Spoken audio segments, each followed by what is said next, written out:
ദൈവത്തിൻ്റെ അതിപരിശുദ്ധ നാമം മഹത്വപ്പെടുമാറാകട്ടെ. പ്രഭാത മന്നയിലേക്ക് ഏവർക്കും സ്വാഗതം. ഈ വർഷത്തിൻ്റെ 6ാം മാസത്തിലേക്ക് പ്രവേശിക്കുവാൻ, ഒരു പുതിയ മാസത്തിൻ്റെ ആദ്യത്തെ പ്രഭാതം കാണുവാൻ കർത്താവ് നമ്മുടെ ആയുസ്സിനെ ദീർഘമാക്കി. ദൈവത്തിൻ്റെ വിശ്വസ്തത വലുതാണ്. ഈ രാവിലെയുള്ള ചിന്തയ്ക്ക് വേണ്ടി വിലാപങ്ങളുടെ പുസ്തകം 3-ാം അധ്യായം 22, 23, 24 വാക്യങ്ങൾ വായിക്കുന്നു. നാം മുടിഞ്ഞു പോകാതിരിക്കുന്നത് യഹോവയുടെ ദയയാകുന്നു. അവൻ്റെ കരുണ തീർന്നു പോയിട്ടില്ലല്ലോ. അത് രാവിലെ തോറും പുതിയതും നിന്റെ വിശ്വസ്തത വലിയതുമാകുന്നു. യഹോവ എൻ്റെ ഓഹരി എന്ന് എൻ്റെ ഉള്ളം പറയുന്നു. അതുകൊണ്ട് ഞാൻ അവനിൽ പ്രത്യാശ വയ്ക്കുന്നു. പ്രിയരെ, ഈ അനുഗ്രഹിക്കപ്പെട്ട തിരുവചനത്തെ ഓർത്ത് ദൈവത്തെ സ്തുതിക്കുകയും മഹത്വപ്പെടുത്തുകയും ചെയ്യാം. ഇസ്രായേൽ ജനത്തിൻ്റെ പ്രതിസന്ധികളുടെ നടുവിൽ, പ്രതികൂലങ്ങളുടെ വേദന അവർ അനുഭവിച്ചു കൊണ്ടിരിക്കുമ്പോൾ യിരെമ്യാ പ്രവാചകൻ കരഞ്ഞ് കരഞ്ഞ് കരഞ്ഞ് എഴുതിയ വാക്കുകളാണ് വിലാപങ്ങളുടെ പുസ്തകം. വിലാപങ്ങളുടെ പുസ്തകത്തിനകത്ത് പ്രതിസന്ധികൾക്കകത്തുകൂടെ കടന്നു പോകുന്നെങ്കിലും, പ്രശ്നങ്ങൾ ജീവിതത്തിൽ ഉണ്ടെങ്കിലും, നമ്മൾ വായിച്ച 22-ാം വാക്യത്തിനകത്ത് തല ഉയർത്തിപ്പിടിച്ചുകൊണ്ട് പറയുകയാണ്, നാം മുടിഞ്ഞു പോകാതിരിക്കുന്നത് യഹോവയുടെ ദയയാകുന്നു. പ്രതികൂലങ്ങളുടെ കടുകട്ടിയായ അനുഭവങ്ങളിലൂടെ കടന്നു പോകുമ്പോഴും ദൈവജനത്തിന് പറയുവാനുള്ളത്, ഞങ്ങൾ മുടിഞ്ഞു പോയിട്ടില്ല എന്ന്. പ്രിയരെ, ഈ പുതിയ വർഷത്തിൻ്റെ 6ാമത് മാസം 1-ാം തീയതി നാം പുറകിലേക്ക് തിരിഞ്ഞു നോക്കിയാൽ, മുടിച്ചു കളയേണ്ടതിന് രോഗവും കടഭാരവും പൈശാചിക ശക്തികളും പ്രശ്നങ്ങളുമൊക്കെ ജീവിതത്തിന് നേരെ ഒരുമിച്ച് കയറി വന്ന സമയങ്ങൾ ഉണ്ടായിരുന്നു. എന്നാൽ മുച്ചൂടം മുടിഞ്ഞു പോകുവാൻ ദൈവം അനുവദിച്ചില്ല. ആമേൻ.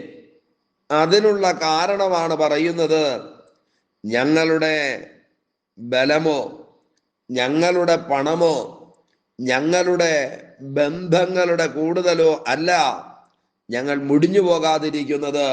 2 കാരണമാണ് പറയുന്നത്. ഒന്ന്, ദൈവത്തിൻ്റെ ദയ. 2ാമത്തെ കാരണം എഴുതിയിരിക്കുന്നത് ദൈവത്തിൻ്റെ കരുണ. ദൈവത്തിൻ്റെ ദയയും ദൈവത്തിൻ്റെ കരുണയുമാണ് ഇന്നുള്ളതുപോലെ ഞങ്ങൾ മുടിഞ്ഞു പോകാതിരിക്കുന്നത് എന്ന് എത്ര പേർക്ക് ഈ പ്രഭാതത്തിൽ പറയുവാനായി കഴിയും? നിശ്ചയമായിട്ടും നമ്മുടെ ദൈവം നമ്മോട് ദയയും കരുണയും കാണിക്കുന്നവനാണ്. മാത്രമല്ല, ഇതിനകത്ത് പറയുന്നു, ദൈവത്തിൻ്റെ ദയയും കരുണയും തീർന്നു പോയിട്ടില്ല. അങ്ങനെയാണെങ്കിൽ ഈ പുതിയ മാസവും ദൈവത്തിൻ്റെ ദയയും ദൈവത്തിൻ്റെ കരുണയും അനുഭവിക്കുവാൻ പരിശുദ്ധാത്മാവ് കൃപ നൽകി തരട്ടെ. 136-ാം സങ്കീർത്തനം ദൈവത്തിൻ്റെ ദയയെക്കുറിച്ച് പാടിയിരിക്കുന്ന വരികളാണ്. ദൈവത്തിൻ്റെ ദയയാൽ എന്തെല്ലാം ഒരു മനുഷ്യന് തൻ്റെ മനുഷ്യായുസ്സിൽ അനുഭവിക്കുവാൻ കഴിയുമെന്ന് എണ്ണി എണ്ണി രേഖപ്പെടുത്തിയിരിക്കുന്നു. നിശ്ചയമായിട്ടും ദൈവത്തെ അറിയുകയും ദൈവത്തെ സേവിക്കുകയും ചെയ്യുന്ന ഓരോരുത്തർക്കും പറയുവാനായി കഴിയും, ഇന്നലകളിൽ വെളിപ്പെട്ട ദൈവത്തിൻ്റെ ദയയും ദൈവത്തിൻ്റെ കരുണയും മുടിഞ്ഞു പോകാതെ ഭൂമിയുടെ പരപ്പിൽ ജീവനോടെ വച്ചിരിക്കുന്നു. 23-ാം വാക്യത്തിനകത്തേക്ക് വരുമ്പോൾ എഴുതിയിരിക്കുന്നത്, അത് രാവിലെ തോറും പുതിയതും നിന്റെ വിശ്വസ്തത വലിയതുമാകുന്നു. ആമേൻ. ദൈവത്തിൻ്റെ ദയയും കരുണയും ഓരോ ദിവസവും തൻ്റെ ഭക്തന്മാരുടെ ജീവിതത്തിൽ പുതിയതായി വെളിപ്പെടുവാനിടയായി തീരും. ഏതെങ്കിലും ഒരു വിഷയത്തിനകത്ത് ദൈവത്തിന്റെ ദയയും കരുണയും വെളിപ്പെട്ട് അവസാനിക്കുമെന്നല്ല. പുതിയ പുതിയ പ്രതിസന്ധികളും പ്രശ്നങ്ങളും ജീവിതത്തിൽ വന്നാൽ ദൈവത്തിന്റെ ദയയും കരുണയും അത് പുതുതായി പുതുക്കം പ്രാപിച്ചുകൊണ്ട് പുതിയ നിലയിൽ തൻ്റെ ജനത്തിനു വേണ്ടി പ്രവർത്തിക്കും. ആ 23-ാം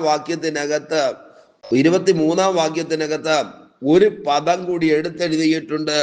ദൈവത്തിന്റെ വിശ്വസ്തത വലിയതാകുന്നു. ദൈവത്തിന്റെ ദയ, ദൈവത്തിന്റെ കരുണ, ദൈവത്തിന്റെ വിശ്വസ്തത. വിശ്വസ്തത എന്ന് പറഞ്ഞാൽ ആമേൻ, പറഞ്ഞതിൽ ഉറച്ചു നിൽക്കുന്ന അനുഭവം. എന്താണോ ദൈവം ആക്കുമെന്ന് പറഞ്ഞത്, എന്താണോ ദൈവം ചെയ്യുമെന്ന് പറഞ്ഞത്, അതെത്ര വലിയ കാര്യമാണെങ്കിലും ചെയ്യുവാൻ കരുത്തുള്ളവനാണ് നമ്മുടെ ദൈവം. പ്രിയരെ, നമുക്ക് ഓരോ ദിവസവും പറയുവാൻ കഴിയണം, ദൈവത്തിന്റെ ദയ, ദൈവത്തിന്റെ കരുണ അതാണ് ഇന്ന് വരെയും എന്നെ നടത്തിയതെന്ന്.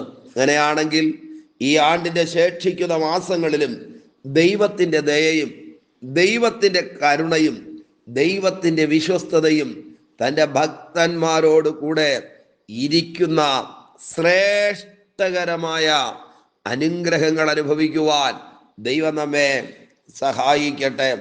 അതുകൊണ്ട് അവനിൽ പ്രത്യാശ വയ്ക്കുന്നു എന്ന് പറഞ്ഞാൽ, പ്രതികൂലങ്ങളിലൂടെയാണ് കടന്നു പോകുന്നതെങ്കിലും, പ്രശ്നങ്ങൾ കണ്ണിന്റെ മുൻപിലുണ്ടെങ്കിലും, സഹായിക്കുവാൻ ആരുമില്ലാതെ അടിമത്വത്തിന്റെ കൈപ്പേറിയ അനുഭവങ്ങൾ അനുഭവിച്ചു കൊണ്ടിരിക്കുമ്പോഴും ആമേൻ, ഈ 3-ാമത്തെ അധ്യായത്തിനകത്ത് എഴുതിയിരിക്കുന്നു, ആ പ്രതിസന്ധികളുടെ നടുവിൽ വെളിപ്പെടുന്ന ദൈവത്തിന്റെ കരുണ, പ്രതികൂലങ്ങളുടെ നടുവിൽ വെളിപ്പെടുന്ന ദൈവത്തിന്റെ ദയ, പ്രശ്നങ്ങളാൽ പിടിക്കപ്പെട്ട് മുൻപോട്ട് പോകുവാൻ കഴിയാതിരിക്കുമ്പോൾ ഇറങ്ങി വരുന്ന ദൈവത്തിന്റെ വിശ്വസ്തത. അത് നിങ്ങൾ അനുഭവിച്ചിട്ടുണ്ടോ? അനുഭവിച്ചിട്ടുള്ളവർ നിശ്ചയമായിട്ടും ഹൃദയത്തിന്റെ ആഴത്തിൽ നിന്ന് ദൈവത്തെ സ്തുതിക്കുവാനും സ്തോത്രം ചെയ്യുവാനും ഈ ദിവസങ്ങൾ മാറ്റിവെക്കാം. ആമേൻ.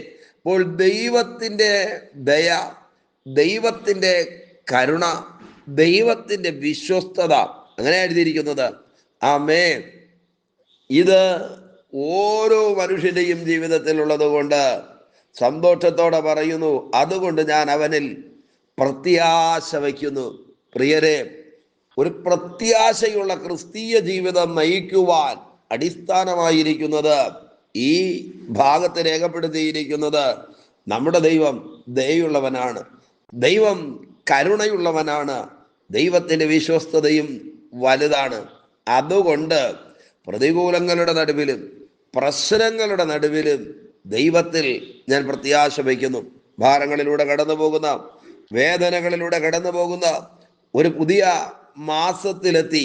ഈ മാസമെങ്കിലും ഒരു ദൈവിക വിടുതൽ എൻ്റെ ജീവിതത്തിൽ നടക്കണമെന്ന് കൊതിയോടെ ആഗ്രഹിക്കുന്ന ആരെങ്കിലും ഈ സന്ദേശം കേൾക്കുന്നെങ്കിൽ, മാനുഷികമായ ഭുജങ്ങൾ താണു പോകുമ്പോൾ, മനുഷ്യരൊന്നും ചെയ്യുവാൻ കഴിയാതിരിക്കുമ്പോൾ നാം പ്രത്യാശ ദൈവത്തിൽ വച്ചാൽ, ദൈവത്തിന്റെ ദയയും ദൈവത്തിന്റെ കരുണയും ദൈവത്തിന്റെ വിശ്വസ്തതയും അത് തീർന്നു പോയിട്ടില്ല എന്ന് നാം തിരിച്ചറിയണം.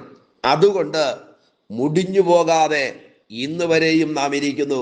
പ്രിയരെ, ഇനിയുള്ള കാലം, ഈ പുതിയ മാസം ദൈവത്തിന്റെ ദയ, ദൈവത്തിന്റെ കരുണ, ദൈവത്തിന്റെ വിശ്വസ്തത അത്യധികമായി അനുഭവിക്കുവാൻ പരിശുദ്ധാത്മാവ് നമ്മെ സഹായിക്കട്ടെ എന്ന് പറഞ്ഞത്.